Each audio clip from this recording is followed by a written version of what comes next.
ಮಂಗಳೂರಿನ ಇಂಡಿಯಾನಾ ಆಸ್ಪತ್ರೆ ಹಾಗೂ ಹೃದಯ ಚಿಕಿತ್ಸಾ ಕೇಂದ್ರದಲ್ಲಿ ನೂತನವಾಗಿ ಆರಂಭವಾಗಿದೆ ಇಂಡಿಯಾನಾ ಕ್ಯಾನ್ಸರ್ ಸೆಂಟರ್. ಇನ್ನು ಈ ಕ್ಯಾನ್ಸರ್ ಸೆಂಟರ್ನಲ್ಲಿ ಯಾವೆಲ್ಲ ಸೌಲಭ್ಯಗಳಿವೆ ಈ ಬಗ್ಗೆ ಕಂಪ್ಲೀಟ್ ಡೀಟೇಲ್ಸ್ ಇಲ್ಲಿದೆ.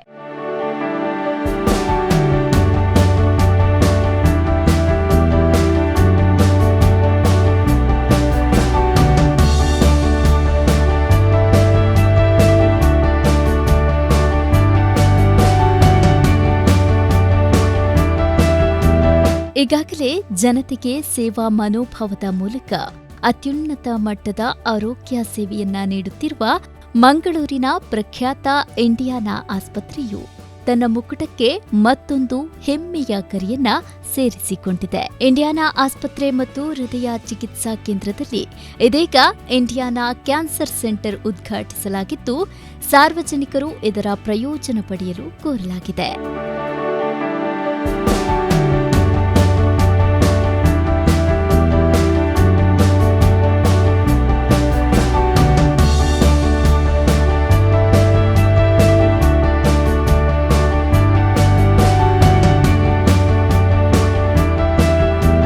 ಕಳೆದ 13 ವರ್ಷಗಳಿಂದ ದಕ್ಷಿಣ ಕನ್ನಡ, ಕಾಸರಗೋಡು ಮಾತ್ರವಲ್ಲದೆ ನೆರೆಯ ಜಿಲ್ಲೆಗಳ ಜನತೆಗೂ ಅತ್ಯುನ್ನತ ಮಟ್ಟದ ವೈದ್ಯಕೀಯ ಸೇವೆ ನೀಡುತ್ತಿರುವ ಇಂಡಿಯಾನಾ ಆಸ್ಪತ್ರೆ ಇದೀಗ ನೂತನ ಚಿಕಿತ್ಸಾ ಕೇಂದ್ರಕ್ಕೆ ಮುನ್ನುಡಿ ಬರೆದಿದೆ.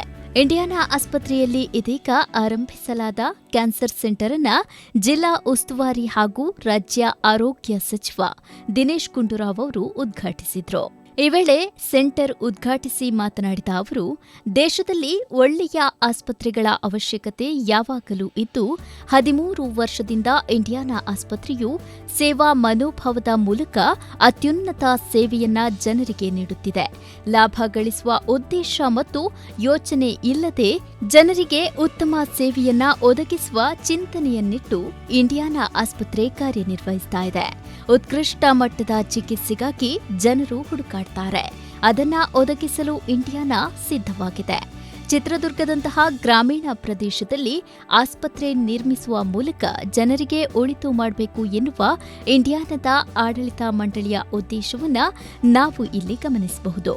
ಡಾಕ್ಟರ್ ಯೂಸುಫ್ ಕುಂಬ್ಳೆಯವರ ಇಡೀ ಕುಟುಂಬ ವೈದ್ಯರಾಗಿರುವುದರಿಂದ ಇದೊಂದು ಕುಟುಂಬ ನಡೆಸ್ತಾ ಇರುವ ಆಸ್ಪತ್ರೆಯಾಗಿದೆ. ಕುಟುಂಬ ನಡೆಸುತ್ತಿರುವ ಆಸ್ಪತ್ರೆಗಳು ಅಮೋಘ ರೀತಿಯಲ್ಲಿ ಕಾರ್ಯನಿರ್ವಹಿಸುವುದನ್ನ ನಾನು ನೋಡಿದ್ದೇನೆ ಎಂದು ಅವರು ತಿಳಿಸಿದರು. ಬೆಳವಣಿಗೆ ಇವತ್ತು ಇಲ್ಲಿ ಇಂಡಿಯಾನಾ ಆಸ್ಪತ್ರೆಯಲ್ಲಿ ಆಗಿದೆ. Opening of this new cancer centre ಭಾಳ ಸಂತೋಷ ಆಗ್ತಾ ಇದೆ. ಯಾಕಂತ ಹೇಳಿದ್ರೆ ನಮ್ಮ ದೇಶದಲ್ಲಿ ಒಳ್ಳೊಳ್ಳೆ ಆಸ್ಪತ್ರೆಗಳ ಅವಶ್ಯಕತೆ ಯಾವಾಗಲೂ ಕೂಡ ಇರ್ತದೆ. ಮತ್ತು ಇಂಡಿಯಾನಾ ಹಾಸ್ಪಿಟಲ್ ಏನಿದೆ ಇದು ಒಂದು ಸೇವಾ ಮನೋಭಾವ ಇಟ್ಕೊಂಡು ನಡೆಸ್ತಾ ಇರುವಂಥ ಆಸ್ಪತ್ರೆ. They are running the hospital with a service motto, not just to make profits and earn money, but to give back to society. ಆ ಒಂದು ಐಡಿಯಾಲಜಿ ಇಟ್ಕೊಂಡು ಅವರು ಇವತ್ತು ಕೆಲಸ ಮಾಡ್ತಾ ಇದ್ದಾರೆ. ನನಗೆ ಅವರು ಹಿಂದೆ ಹಾಸನದಲ್ಲೂ ಕೂಡ ಬರೋದಕ್ಕೆ ಹೇಳಿದರು. We had invited me to Hassan also, but that time I was not able to make it. And so this time when they said that you have to come for this program, so definitely I said I will come, and I'm very, very happy to be here and to inaugurate this cancer center, and I'm sure this center will be of great great benefit not only to people of Dakshin Kannada but the entire region. I think many people will get affordable, high quality care.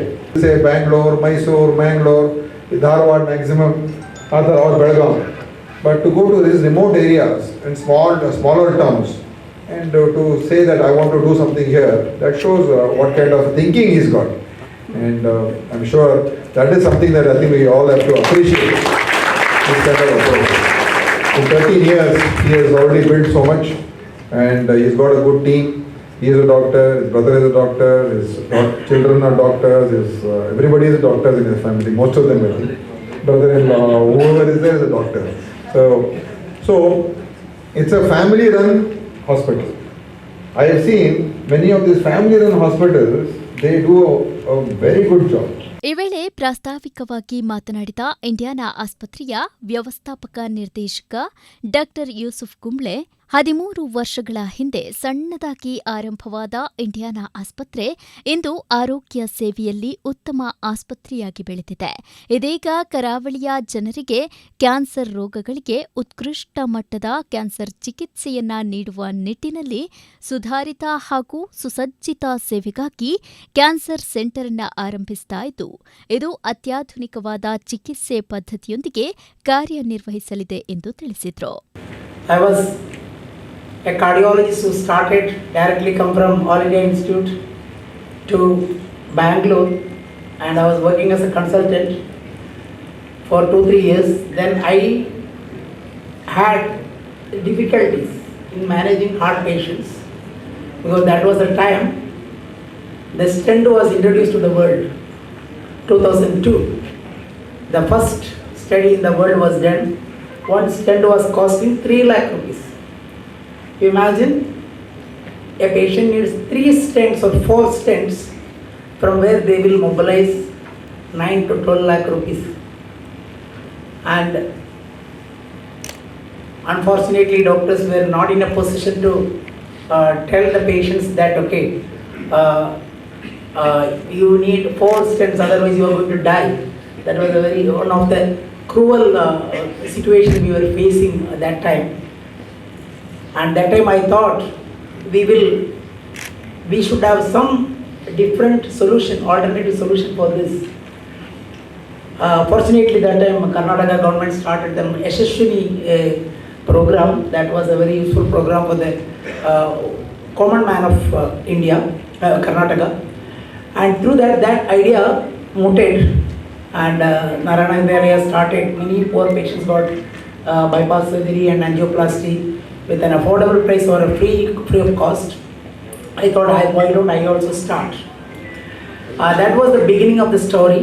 Then 2 years, 3 years later, I came to Mangalore, and with my brother and my other friends and colleagues, we started Indiana Hospital about 13 years back. ಇನ್ನು ಕಾರ್ಯಕ್ರಮದಲ್ಲಿ ದಕ್ಷಿಣ ಕನ್ನಡ ಜಿಲ್ಲಾ ಆರೋಗ್ಯಾಧಿಕಾರಿ doctor H Thimmaiah, Karnataka allied ಮತ್ತು health care ಕೌನ್ಸಿಲ್ನ ಅಧ್ಯಕ್ಷ doctor UT Iftikhar Farid, ಪಾಲಿಕೆ ಪ್ರತಿಪಕ್ಷದ ನಾಯಕ ಪ್ರವೀಣ್ ಚಂದ್ರ ಆಳ್ವಾ, ವೈದ್ಯಕೀಯ ಆಡಳಿತ ನಿರ್ದೇಶಕ doctor Aditya Bharadwaj, CEO Vijay Chandra E, gynaecologist doctor Sangeetha K ಶುಭ ಹಾರೈಸಿದ್ರು. ಈ ಸಂದರ್ಭ ವೈದ್ಯಕೀಯ ನಿರ್ದೇಶಕ doctor Apoorva, surgical oncologist doctor Ajay Kumar, radiation oncologist doctor Krishnaraj HR ಉಪಸ್ಥಿತರಿದ್ದರು. ಸಂಸ್ಥೆಯ ಚೇರ್ಮನ್ ಡಾಕ್ಟರ್ ಅಲಿ ಕುಂಬ್ಳೆ ಸ್ವಾಗತಿಸಿದ್ರು.